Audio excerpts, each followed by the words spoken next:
जम्मू काश्मीरमधील कुलगाम जिल्ह्यात दहशतवाद्यांशी झालेल्या चकमकीत अकोला जिल्ह्यातील मोरगाव भाकरे गावातील जवान प्रवीण जंजाळ हे शहीद झाले। या घटनेत एकूण 2 जवान शहीद झाले। सुरक्षा दलाने दिलेल्या प्रत्युत्तरात 4 दहशतवादी ठार झाले आहेत। प्रवीण जंजाळ हे शहीद झाल्याची माहिती गावात पोहोचताच गावावर शोककळा पसरली असून कुटुंबियांवर दुःखाचा डोंगर कोसळला आहे। जम्मू काश्मीरमधील कुलगाम जिल्ह्यात 2 वेगवेगळ्या ठिकाणी दहशतवादी असल्याची गुप्त माहिती सुरक्षा दलाला प्राप्त झाली होती। सुरक्षा दलाच्या पथकाने दहशतवाद्यांविरोधी कारवाई शनिवारी सुरू केली। सुरक्षा पथक व दहशतवाद्यांमध्ये जोरदार चकमक झाली। दोन्ही बाजूने गोळीबार करण्यात आला। दहशतवाद्यांनी केलेल्या या हल्ल्यात अकोल्यातील जवान शहीद झाला आहे। अकोला जिल्ह्यातील मोरगाव भाकरे गावातील प्रवीण जंजाळ हा तरुण जवान शहीद झाला आहे। 2019 मध्ये प्रवीण जंजाळ हे भारतीय सैन्य दलात दाखल झाले होते।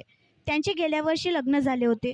नुकतेच त्यांच्या लग्नाला 1 वर्ष पूर्ण झाले। त्यातच कुटुंबियांवर दुःखाचा डोंगर कोसळला। प्रवीण जंजाळ हे 4 महिन्यांपूर्वीच गावी सुट्टीवर आले होते।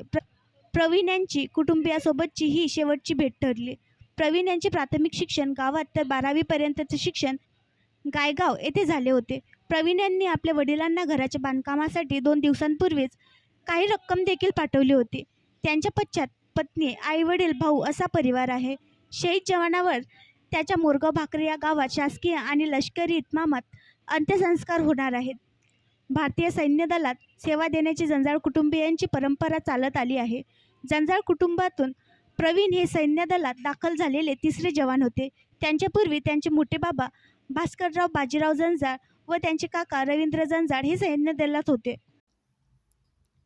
आणखी नवीन व्हिडिओ पाहण्यासाठी आमच्या देशमुख एक्सप्रेस न्यूज चॅनलला सबस्क्राईब करा, लाईक करा आणि शेअर करा।